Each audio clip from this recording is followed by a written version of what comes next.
नमस्कार, CG job education में आप सभी साथियों का बहुत बहुत स्वागत है।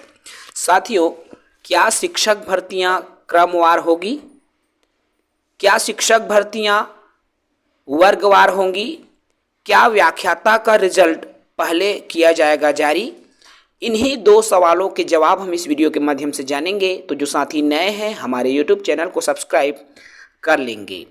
चलिए भाई, इन सवालों को हम ले लेते हैं। पहले शिक्षक, देखिए, पिछली भर्ती प्रक्रिया को लेकर मैं इस भर्ती को आप सभी तक साझा कर रहा हूं।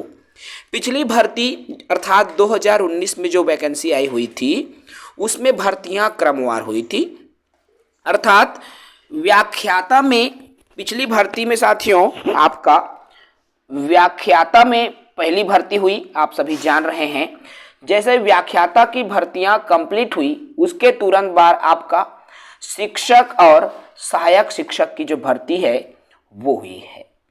तो देखिए साथियों, यहाँ पर जिस तरीके से पिछली बार भर्ती हुई है, ठीक वैसे ही प्रक्रिया इस बार भी अपनाया जा सकता है, क्योंकि इसमें भी आपका 1, 2 और 3 तीनों वर्ग में यहाँ पर वैकेंसी आई हुई है। और यदि व्याख्याता की भर्ती पहले होती है तो ऐसे साथी बहुत सारे होंगे साथियों, जिनका चयन वर्ग 1 में भी होगा, वर्ग 2 में भी होगा और वर्ग 3 में भी होगा। अगर मान लो यहाँ छोटे पद की भर्ती पहले कर दी जाती है, सहायक शिक्षक की भर्ती पहले कर दी जाती है, तो इसमें क्या होगा, जिनका नाम मान लो सहायक शिक्षक में आ गया, अब वो सहायक शिक्षक में ज्वाइनिंग ले लेगा। बाद में उसका नाम यदि व्याख्याता पद में आता है तो उसको छोड़ के वो व्याख्याता पद को ज्वाइन कर लेगा। इससे क्या हो जाएगा, वो पद बैकलॉग चला जाएगा और जो छोड़ा हुआ पद है किसी भी साथियों को नहीं मिल पाएगा। तो इसी को ध्यान में रखते हुए पिछली बार जो है व्याख्याता की भर्ती पहले की गई थी, तो निसंदेह साथियों इस बार भी आपका व्याख्याता की भर्ती पहले की जाएगी।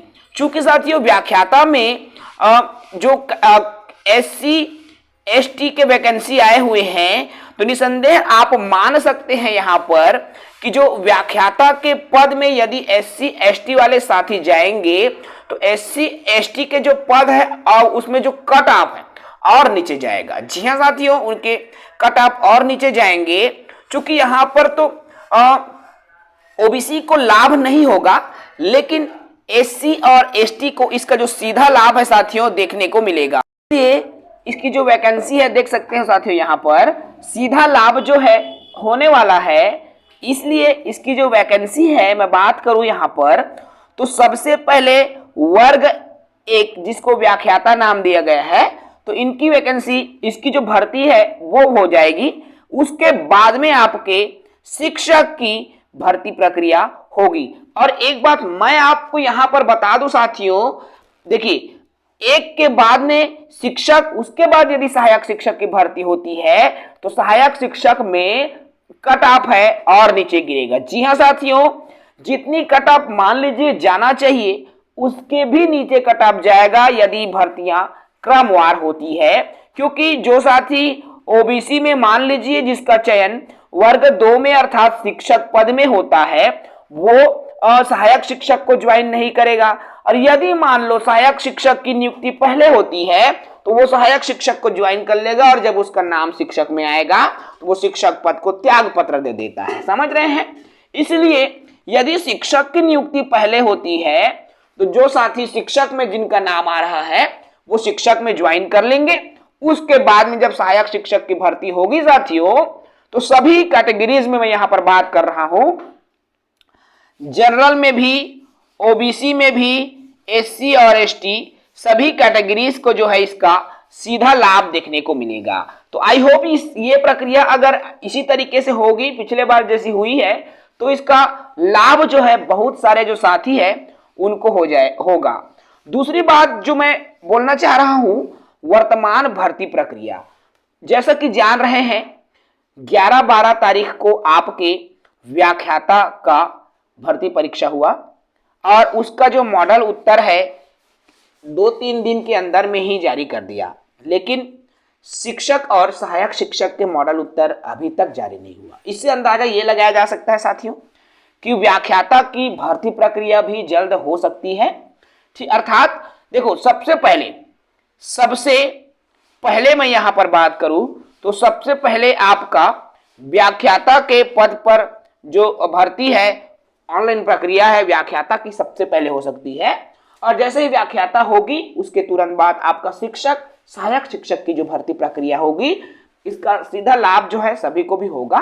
ठीक है, तो मुझे यही अभी लग रहा है कि व्याख्याता के रिजल्ट पहले जारी होंगे, उसके बाद में शिक्षक सहायक शिक्षकों का दोनों का जो रिजल्ट है एक साथ जारी किया जा सकता है, लेकिन व्याख्याता का रिजल्ट जल्दी आएंगे। दूसरी बात, मॉडल उत्तर की मैं यहाँ पर बात करूँ तो इसका भी जो मॉडल उत्तर है बहुत जल्दी आपको देखने को मिलेगा। मान के चलिए साथियों, आज की स्थिति, आज की जो डेट है उसके आधार पर मैं यहाँ पर बात करूँ तो अगले सप्ताह आपके मॉडल उत्तर देखने को मिल सकते हैं व्यापम के माध्यम से। ठीक है, उसके बाद जो भी प्रक्रिया है दावा आपत्ति से संबंधित, आप बिल्कुल दावा आपत्ति कर सकते हैं। दूसरी बड़ी बात, मैं एक चीज और यहां पर कह देना चाहता हूं सभी साथियों को। साथियों, आप सभी ब्लेम करते हैं कि आपके पढ़ाए फंसे नहीं, तो मैं आप सबको एक चीज बता देना चाहता हूं, पर्यावरण में आपका 80% पूरा शिक्षण शास्त्र है, जान रहे हैं, और आपको किसी भी जगह यही चीज मिलेगी। लेकिन व्यापम ने ही जब सिलेबस के अकॉर्डिंग नहीं पूछा तो इसमें किसी यूट्यूबर की गलती नहीं है साथियों। आप भले ही आक्रोश में आते हैं जो भी है, लेकिन आप स्वयं इस बात को सोचिए, यदि आपके शिक्षण शास्त्र आए नहीं, गणित में भी आप जान रहे हैं भाई, गणित में 3-4 यूनिट आपके शिक्षण शास्त्र है, फिर भी गणित में भी आपके एक भी नंबर के शिक्षण शास्त्र नहीं आया।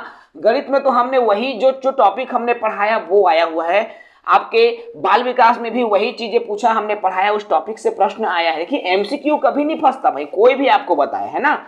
आपका हिंदी में हमने जो बताया वो टॉपिक तो आपका फंसा ही है। आप सिर्फ पर्यावरण को लेकर ब्लेम करते हो, लेकिन आप खुद सोचिए साथियों, पर्यावरण में क्या शिक्षा शास्त्र आया, क्या सिलेबस के अकॉर्डिंग प्रश्न आया? नो। बाकी कंप्यूटर के भी आप ले लो, गणित के भी ले लो, बाल विकास के भी ले लो, हिंदी को भी ले लो, किसी भी विषय को आप लो, यहाँ तक छत्तीसगढ़ सामान्य ज्ञान में जो मैंने मैराथन करवाया है आप जाके देख लेना, मैराथन में 90% प्रश्न वहीं से बने हुए हैं। बहुत सारे प्रश्न आपके यदि बना नहीं तो वो सिर्फ पर्यावरण से, और वजह यही है साथियों, गणित और पर्यावरण में शिक्षण शास्त्र का बिल्कुल भी प्रश्न नहीं रखा गया है व्यापम द्वारा।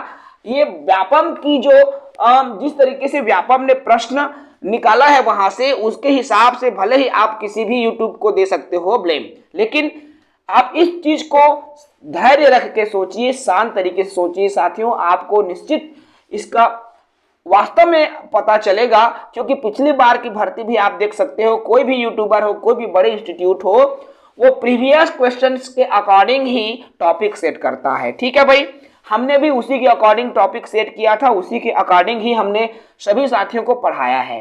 ठीक है, तो साथियों देखिए, हालांकि अगर क्वेश्चंस के जो लेवल हार्ड थे तो इतना तो आप मान के चलिए कि उसमें जो आपके कट ऑफ जाएंगे वो भी नीचे जाएंगे। ठीक है भाई, उसमें कोई दो मत की बात नहीं है, तो आपको बिल्कुल टेंशन लेने की बात नहीं है साथियों। बहुत कम नंबर वालों का लगेगा, सहायक शिक्षक की मैं यहाँ पर बात कर रहा हूँ, बहुत कम नंबर वालों का लगेगा, क्योंकि व्याख्याता में बहुत सारे साथी तो व्याख्याता ज्वाइन कर लेंगे, अच्छे इंटेलिजेंट। देखिए आप सोच रहे होंगे कि सिर्फ ST/SC का लगेगा, ऐसा नहीं है मित्रों। जिनका नाम जनरल में आता है ना, वो कोई कैटेगरी नहीं, वो जनरल में कैटेगरी नहीं देखा जाता। मैं एक बात यहाँ पर आप सभी से क्लियर कर दूं, तो जो जनरल में आए हुए साथी रहेंगे वो व्याख्याता में जाएंगे मान लो, तो उस स्थिति में इनके जो पद हैं इसमें OBC वगैरह सभी में भी आपके पद बढ़ेंगे, शिक्षक और सहायक शिक्षक में, तो बहुत कम नंबर वालों का हो जाएगा। बिल्कुल भी आपको स्ट्रेस लेने की जरूरत नहीं है, आवेशित होने की जरूरत नहीं है, कम नंबर वालों का जरूर होगा साथियों, क्योंकि जिस तरीके से स्थितियां निर्मित हुई है उसके हिसाब से सभी पॉजिटिव रहें। जय हिंद, वंदे मातरम।